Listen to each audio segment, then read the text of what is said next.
8 মাস ছিল আয়নাঘরে, 8 মাস। কয় মাস ছিল? 8টা মাস, 8টা মাস ছিল আয়নাঘরে। ওই একদিন 80 বছরের আবাদতের চেয়েও বেশি দামি। 80 বছরের আবাদত করলে এই আবাদত হবে না, ওই একদিনে যে পরিমাণ আবাদত করছে। 8 মাস, 8 মাস না, পুরো 8 মাস ছিল আয়নাঘরে। পৃথিবীর কেউ জানতো না কোথায় আছে। আর পৃথিবীর কি নির্মমতা ছিল আল্লাহ ছাড়া কেউ জানত। জানতাম না যে আল্লাহ তাআলা আবার দেখা করাবে, আল্লাহ তাআলা আবার দেখা করাবে। বাকি মজার বিষয় হলো, উনি যে ভবনে, আমিও সেই ভবনে ছিলাম, এট এ টাইম ছিলাম। কিন্তু কেউ কি আর কারোর কথা জানে? কেউ কারোর কথা তো জানে না। উনি যে ভবনে ছিল, ওনার সমসাময়ে আমিও ওই ভবনে ছিলাম, আমারে নিয়ে ওই ভবনে উঠেছে। ওনার ইশারা ইঙ্গিতে কইছে আজকে একজন মেহমান আইছে। ওনার ইশারা ইঙ্গিতে বুঝেছে মেহমান, আপনাকে দেশের মেহমান একজন আইছে আজকে। আল্লাহ তাআলা ওনাকেও সবর ও তাকওয়া দান করেন, সকলে বলেন আমিন। আল্লাহ তাআলা মওত পর্যন্ত ইনশাআল্লাহ এর পুরস্কার হাসরের ময়দানে যখন দেখবে, তখন বলবে আল্লাহ যদি জানতাম তাহলে তো 16 মাস থাকতাম। কি আল্লাহ তাআলা ডাক্তার সাহেবের হায়াতের মধ্যে বরকত দান করেন। আর কখনো বলতেও পারি নাই, সাহসে আজকে বলে ফেলছি। আল্লাহ তাআলা ওনাকে সুস্থতার জীবন দান করেন। ওই একজনের টাকা পত্রিকা দেখে আমি একজনের টাকা আমার মোবাইলে ঢুকাইতে চাইছিলাম। মোবাইলে কতক্ষণ পরে আমার কাছে আর জায়গা নাই। আপনি ঢুকান না, ঢুকাইলে কইব আমার কাছে আর জায়গা নাই, এটা আর ঢুকে না, আমার কাছে আর সংখ্যা নাই। ওই কোম্পানি আমাদের বানাবার সময় এত সংখ্যা যে তোদের কাছে লাগবে এটা বুঝে নাই। আপনি একজনের টাকা কম্পিউটারে দিলে কইব, কম্পিউটারে কইব আমার কাছে আর জায়গা নাই। বাস্তব না বাস্তব? আল্লাহ আমাদেরকে হেফাজত করেন। ওয়ালাউলা ফাদলুল্লাহি আলাইকুম ওয়া রাহমাতুহু মা যাকা মিনকুম মিন আহাদিন আবাদা। যদি আল্লাহ তাআলার ফজল আর করম তোমাদের উপরে না হইতো, তো তোমাদের দিলটা তোমরা পবিত্র পাইতা না। আমরা যে একটুখানি পবিত্র পাইতেছি, জাতির টাকাকে নিজের টাকা মনে করি না। কি বলছি বলেন? জাতির টাকাকে কি মনে করি না, নিজের টাকা মনে করি না। এটা আল্লাহ তাআলার ইহসান। আল্লাহ তাআলার কি? আল্লাহ তাআলার ফজল ও করম, এটা আল্লাহ তাআলার ইহসান, এটা আল্লাহ তাআলার কি? ইহসান। এজন্য প্রথম শব্দ আমি ছিলাম যে আল্লাহ তাআলার ফজল আর করম কেমনে কইতা, কত কথা কই। এজন্য ফাইদা কুদিয়াতিস সালাতু ফান্তাশিরু ফিল আরদ ওয়াবতাগু মিন ফাদলিল্লাহ। নামাজ শেষে যখন বের হবা, বের কেন হবা? নামাজ শেষে বের কেন হবা? হ্যাঁ, যদি আল্লাহর এই ফয়সালা না থাকতো তাহলে আমরা মসজিদ থেকে আর বের হইতাম না। লেকিন আল্লাহ তাআলা বলেন নামাজ শেষে যখন বের হবা, বের হয়ে কি করবা? ওয়াবতাগু মিন ফাদলিল্লাহ। নামাজ শেষে বের হইতে আল্লাহর ফজল তালাশ করো। সুবহানাল্লাহ। বের হয়ে কি তালাশ করো? আল্লাহ তাআলার ফজল তালাশ করো। এই জন্য আল্লাহর ফজলের জন্যই আমরা নামাজ থেকে, মসজিদ থেকে বের হই। তা আল্লাহ তাআলা বলেন আমার ফজল তো তালাশ করবা। এবার রাসূল বলেন তাহলে তুমি না এবার দোয়াটা পড়তে ভুলে যেও না, আল্লাহুম্মা ইন্নী আসআলুকা মিন ফাদলিক। সুবহানাল্লাহ। আল্লাহুম্মা ইন্নী আসআলুকা। মাওলানা হাফেজ মুখলেস সাহেব যখন বয়ান করছিলেন তখন আমার দিলে আসতেছিল অনেক কথা। ওনার বয়ানের সাথে সাথে মিলে আমার খালি কথা আইতেছে। মুয়াত্তা মালিক, ইমাম মালিক রহমাতুল্লাহ লিখছেন আল্লাহ রাসূল যেখানে যে দোয়া শিখিয়েছেন, এই দোয়া ওখানে ওই দোয়া জিবরিল রাসূলকে শিখিয়েছেন। জিবরিল রাসূলকে কি করছেন? আমাদের হযরত মাওলানা জুলফিকার আলী নকশবন্দি দামাত বারাকাতুহু তিনি বলেন কোনো মানুষের আকলে এই দোয়াগুলো পড়া আসতো না। বুঝেন নাই কথা? এখানে কেন রাসূল বললেন ইন্নী আসআলুকা মিন ফাদলিক ওয়াবতাগু মিন ফাদলিল্লাহ? নামাজ শেষে জমিনে চলে যাও, ওখানে গিয়ে রিজিক তালাশ করো। এজন্য রাসূল বলেন মসজিদ থেকে বের হওয়ার সময় এই দোয়াটা করে যাবা, আল্লাহুম্মা ইন্নী আসআলুকা মিন ফাদলিক। আল্লাহ আমি রিজিক তালাশের জন্য বের হচ্ছি, আপনি না রিজিক তালাশের জন্য বের হচ্ছি, আপনি রিজিকের দুয়ার খুলে দেন। কি ভাই আজীব না? এই জন্য দোয়া যেখানে যেটা রাসূল শিখিয়েছেন এটা জিবরিল রাসূলকে শিখিয়েছে। এটা রাসূলের শব্দগুলো রাসূলের, লেকিন কলিজা ঢেলেছেন কে? আল্লাহ তাআলা জিবরিলকে দিয়ে ঢেলেছেন। সুবহানাল্লাহ। নাম মসজিদে ঢোকার সময় আল্লাহুম্মা ইফতাহলি আবওয়াব রাহমাতিক আল্লাহুম্মা ইফতাহ লি আবওয়াব রাহমাতিক। যেহেতু আল্লাহ তাআলা সমস্ত রহমত মসজিদে নাজিল করেন, কোথায় নাজিল করেন? মসজিদে নাজিল করেন, বাইতুল্লাহতে নাজিল করেন, সেখান থেকে সারা দুনিয়ার মসজিদগুলোকে ভাগ করে দেন। এবার রব বলেন মসজিদে ঢোকার সময় তুমি রহমতের দরখাস্ত করো। সুবহানাল্লাহ। দেখছেন, আল্লাহুম্মা ইন্নী আসআলুকা মিন ফাদলিক। এই জন্য হুজুর যে দোয়া শিখেছে ঘরে ঢোকার সময় বিসমিল্লাহ ওয়ালা জানা খায়রাল মাওয়ালিজ, এই সবগুলো দোয়া রাসূলের শিখানো দোয়া, এগুলো জিবরিলের শিখানো দোয়া। সুবহানাল্লাহ। আর জিবরিল শিখান নাই আল্লাহ তাআলা দেওয়া ছাড়া। তার মানুষের আকল রাসাই হইতো না, এই পর্যন্ত পৌঁছতো না যদি না আল্লাহ না শিখেত, যদি না আল্লাহ কি করতো। এই জন্য এই দোয়াগুলোর ইহতিমাম করা, মসজিদে ঢুকার দোয়া, মসজিদ থেকে বের হওয়ার দোয়া, এগুলো কোথায় শিখানো হয় বলেন? জোরে বলেন কোথায়? আরে আরো শর্ট করেন, নুরানি মাদ্রাসা। মাদ্রাসা কোন মাদ্রাসা? নুরানি মাদ্রাসা, কওমি মাদ্রাসা। এই দোয়াগুলো কি করানো হয়? শিখানো হয়। প্রত্যেকে নিয়ত করেন আমি তো আমার ছেলে মেয়েকে পড়াবো ইনশাআল্লাহ। বলেন ইনশাআল্লাহ। আমি আমার ছেলে মেয়েকে কি করব? আমি আমার ছেলে মেয়েকে দিন শিখাবো, আমি আমার ছেলে মেয়েকে দিন শিখাবো। প্রত্যেকে নিয়ত করেন, প্রত্যেকে নিয়ত করেন, প্রত্যেকে নিয়ত করেন, বলেন না ইনশাআল্লাহ। আমি আমার ছেলে মেয়েকে কি করব? দিন শিখাবো। মৌলানা একটু আগে বলছেন আল্লাহ রাস্তায় কেউ দান করে ঠকে না, আল্লাহর জন্য ছেলে মেয়েকে মাদ্রাসা দিলে কেউ ঠকে না। কি বলছি বলেন? ছেলে মেয়েকে মাদ্রাসা দিলে কি করবে না বলেন? দান করলে যেমন ঠকে না, ছেলে মেয়েকে মাদ্রাসা দিলেও কি। তো আপনি বিশ্বাস না হলে দিয়েই দেখেন। কি বলছি? বিশ্বাস না হলে কি দিয়েই দেখেন, আপনি দিয়েই দেখেন। ছেলে মেয়েকে মাদ্রাসা দিলে কি করবেন না বলেন? ঠকবেন না ইনশাল্লাহ। আমার নানাজি বলতেন ঠেকবো না, ঠকবো না। বলবো ও কি বলতেন? হ্যাঁ, ঠেকতেন না আর ঠকবেন না, ঠেকবেনও না ইনশাল্লাহ। এই পারে ঠকা হবে না, ওই পারে ঠেকা হবে না। দিব তো ইনশাল্লাহ মাদ্রাসা। আল্লাহ তাআলা আমাদের সকলকে তৌফিক দান করেন, আল্লাহর দিন মতো চলা সহজ করে দেন।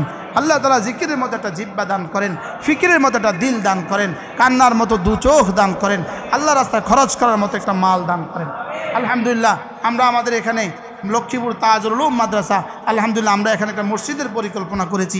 পেছনের যে জায়গাটা 35 শতকের উপরে আমাদের মসজিদটা শুরু হবে ইনশাআল্লাহ। আজকেও আমাদের ঢাকা থেকে ইঞ্জিনিয়ার আসছে, ফাইলিং করা লাগবে, ফাইলিং, পুরো ফাইলিং করা লাগবে। ফাইলিংয়ের উপরে আলহামদুলিল্লাহ আমরা এখন নতুন সিদ্ধান্ত নিয়েছি। এবার পানি আমাদেরকে সবক দিছে। আমরা বিশ্ব রোড থেকে মূল রাস্তা থেকে আমরা কোয়ার্টার লেভেল ধরে ইনশাআল্লাহ এখানে মূল রাস্তা থেকে 5 ফিট উপরে প্রথম ফ্লোর হবে। মূল রাস্তা থেকে ঢাকা চিটাগংয়ের মূল রাস্তা থেকে, রায়পুর চিটাগংয়ের মূল রাস্তা থেকে 5 ফিট উপরে ইনশাআল্লাহ আমরা প্রথম ফ্লোর দিব। প্রথম ফ্লোরের উপরে এই ভিটির উপরে আমরা আমাদের বাথরুম গোসলখানা সব করব। এটা 10 ফিট হবে। এরপরে দোতলা থেকে 5 তলা পর্যন্ত মসজিদ হবে। ইতিহাস হবে, ইতিহাস ইনশাআল্লাহ। কি হবে? আলহামদুলিল্লাহ আমাদের প্ল্যান তৈরি হয়ে যাচ্ছে আমাদের জন্য। আমাদের আজকে ইঞ্জিনিয়ার আছে, এখনও আছে, আমাদের ফাইলিংয়ের বিষয়টা কথাবার্তা চলতেছে। আল্লাহ তাআলা শুধু ফাইলিং আর মসজিদের নিচে প্রায় 1.5 কোটি টাকা খরচ হবে ইনশাআল্লাহ। একজনে দিবে বলছে ডাক্তার সাহেব, আমি ডরাইয়েন না, একজনে দিব কইছে ডাক্তার সাহেব। আবার ডরা, আমি তাকাইছি আর কোনো ডরা না। আলহামদুলিল্লাহ 8 মাস ছিল আয়না ঘরে, 8 মাস। কয় মাস ছিল? 8টা মাস, 8টা মাস ছিল আয়না ঘরে। ওই একদিন 80 বছরের আবাদতের চেয়েও বেশি দামি। 80 বছরের আবাদত করলে এই আবাদত হবে না, ওই একদিনে যে পরিমাণ আবাদত করছে। 8 মাস না, পুরো 8 মাস ছিল আয়না ঘরে। পৃথিবীর কেউ জানতো না কোথায় আছে। আর পৃথিবীর কি নির্মমতা ছিল আল্লাহ ছাড়া কেউ জানতাম না যে আল্লাহ তাআলা আবার দেখা করাবে। আল্লাহ তাআলা আবার দেখা করাবে। বাকি মজার বিষয় হলো উনি যে ভবনে, আমিও সেই ভবনে ছিলাম, এট এ টাইম ছিলাম। কিন্তু কেউ কি আর কারোর কথা জানে? কেউ কারোর কথা তো জানে না। উনি যে ভবনে ছিল ওনার সময়ে আমিও ওই ভবনে ছিলাম, আমারে নিয়ে ওই ভবনে উঠেছে। ওনার ইশারা ইঙ্গিতে কইছে আজকে একজন মেহমান আইছে, ওনার ইশারা ইঙ্গিতে বুঝেছে মেহমান, আপনাকে দেশের মেহমান একজন আইছে আজকে। আল্লাহ তাআলা ওনাকেও সবর ও তাকওয়া দান করেন। সকলে বলেন আমিন। আল্লাহ তাআলা মওত পর্যন্ত ইনশাআল্লাহ এর পুরস্কার হাসরের ময়দানে যখন দেখবে তখন বলবে আল্লাহ যদি জানতাম তাহলে তো 16 মাস থাকতাম। কি আল্লাহ তাআলা ডাক্তার সাহেবের হায়াতের মধ্যে বরকত দান করেন। আর কখনো বলতেও পারি নাই, সাহসে আজকে বলে ফেলছি। আল্লাহ তাআলা ওনাকে সুস্থতার জীবন দান করেন। আমরা এই মসজিদে আলহামদুলিল্লাহ ফাইলিংয়ে আমাদের 1.5 কোটি টাকা খরচ হবে। ফাইলিংয়ে কত? 1.5 কোটি টাকা খরচ হবে। আমার বিশ্বাস আমার রব দিবেন ইনশাআল্লাহ। ইনশাআল্লাহ বলেন ইনশাআল্লাহ। আমার রব দিবেন ইনশাআল্লাহ, দিবেন। আমার রব দিবেন ইনশাআল্লাহ, আমার বিশ্বাস। গত পরশু একজন হংকং থেকে আমাকে ফোন দিয়েছে। আমি প্রথম বললাম যে আমার মসজিদ শুরু করতে যাচ্ছি, আলহামদুলিল্লাহ তিনি সঙ্গে সঙ্গে 1.5 লাখ টাকা পাঠিয়ে দিয়েছেন। আমার 150 মানুষ হইলেই তো কি হয়, এরকম 150 হইলেই তো হয়ে যাবে আলহামদুলিল্লাহ। হ্যাঁ, এভাবেই ইনশাআল্লাহ একজনে পাঠাবে। কে দিবে? একজন দিবে ইনশাআল্লাহ। প্রত্যেকে নিয়ত করেন এই মসজিদে শরীক হবেন ইনশাআল্লাহ। বলেন ইনশাআল্লাহ। এটা লক্ষ্মীপুর জেলার সবচেয়ে বড় মসজিদ হবে ইনশাআল্লাহ, এবং সবচেয়ে মজবুত মসজিদ হবে, সবচেয়ে সুন্দর মসজিদ হবে ইনশাআল্লাহ। বলেন ইনশাআল্লাহ। এই মসজিদ যেন দাওয়াত, তালিম, তাবলীগ ও তাজকিয়ার জিকিরের মার্কাজ হবে ইনশাআল্লাহ। বলেন ইনশাআল্লাহ। আল্লাহ তাআলা কবুল করেন। কেন আল্লাহ তাআলা এখানে বরাদ্দ দিলেন? আল্লাহ তাআলা এক হিন্দু বাড়িকে ওখানে আলহামদুলিল্লাহ এই বাড়িটা দলিল হয়ে গেছে আলহামদুলিল্লাহ। ওরা আলহামদুলিল্লাহ স্বেচ্ছায় আমাদের কাছে এই বাড়ি বিক্রি করেছে। পুরো টাকা 89 লক্ষ টাকা আমরা তাদেরকে দান করছি। আমরা প্রদান করছি কত টাকা? দান করার প্রদান করা ভিন্ন কথা। আমরা তাদেরকে 89 লক্ষ টাকা পরিশোধ করছি। এরপর আলহামদুলিল্লাহ এই জায়গা দলিল হয়ে গেছে। এখন আলহামদুলিল্লাহ মসজিদের কাজ শুরু। এটা হিন্দু বাড়ির মধ্যে রব মসজিদ করবে। রব কত বড় বলেন, রব কত বড়, সীমাহীন বড়। এই সবাই শরীক হবেন তো ইনশাআল্লাহ। পৃথিবীর যেখান থেকে দেখছেন সেখান থেকে ইনশাআল্লাহ শরীক হবেন। এই মসজিদ শুধু এক নিচক মসজিদ নয় ইনশাআল্লাহ, এটা আমাদের স্বপ্ন। এটা অনেক কিছু হবে ইনশাআল্লাহ। ইনশাআল্লাহ এটা জিকিরের মার্কাজ হবে, এটা দাওয়াতের মার্কাজ হবে, এটা তালিমের মার্কাজ হবে, এটা তাজকিয়ার মার্কাজ হবে ইনশাআল্লাহ। আল্লাহ যেন এই মসজিদটা বানানো সহজ করে দেয়। সবাই বলেন আমিন। প্রত্যেকে মনে মনে নিয়ত করেন, প্রত্যেকে মনে মনে নিয়ত করেন। খাতাত লিখতাম না, মনে মনে নিয়ত করবেন। হুজুর আপনি কাজ ধরেন, ইনশাআল্লাহ আমি শরীক হব। নিয়ত করেন না ইনশাআল্লাহ? তাহলে নিয়তের আল্লাহর দেখান তো ইনশাআল্লাহ। নিয়ত পাক্কা ইনশাআল্লাহ। আল্লাহ তৌফিক দান করেন। হাতটা তুলে ফেলছে। হ্যাঁ, আপনি একটু কন না, দুনিয়াবাসী একটু দেখুক যে আমি এই কাজটা করবো কন তো। হ্যাঁ, শুধু প্ল্যানের লাগবে 6 লাখ। প্ল্যানের আচ্ছা, এরপরে ফাইলিং। ইঞ্জিনিয়ার সাহেব বলো না যে একজনে দিব কইছে, জানাই প্ল্যানটা রেডি করতে 6 লাখ টাকা লাগবে। বুঝছেন? প্ল্যান রেডি করতে কয় লাখ টাকা লাগবে? 6 লাখ ইনশাআল্লাহ। একজনে দিবে বলছে, সব হয়ে যাবে ইনশাআল্লাহ। দেখতে দেখতে ইনশাআল্লাহ দেখবেন আমরা ওই মসজিদে জিকির করতেছি ইনশাআল্লাহ। ইনশাআল্লাহ আল্লাহ তাআলা সুযোগ আছে। ইসমাইল সাহেব, আজি ইসমাইল সাহেব সুযোগ আছে ইনশাআল্লাহ। কর সুযোগও নাই। সুমন সাহেব বলেন, হাজি ইব্রাহিম সাহেব বলেন, ইনশাআল্লাহ সুযোগ আছে না ইনশাআল্লাহ? আরো সাথীরা বলেন, ভাই বলেন ইনশাআল্লাহ আরো সুযোগ আছে না ইনশাআল্লাহ? আমার ডাক্তার সাহেব পরে বলবো ইনশাআল্লাহ।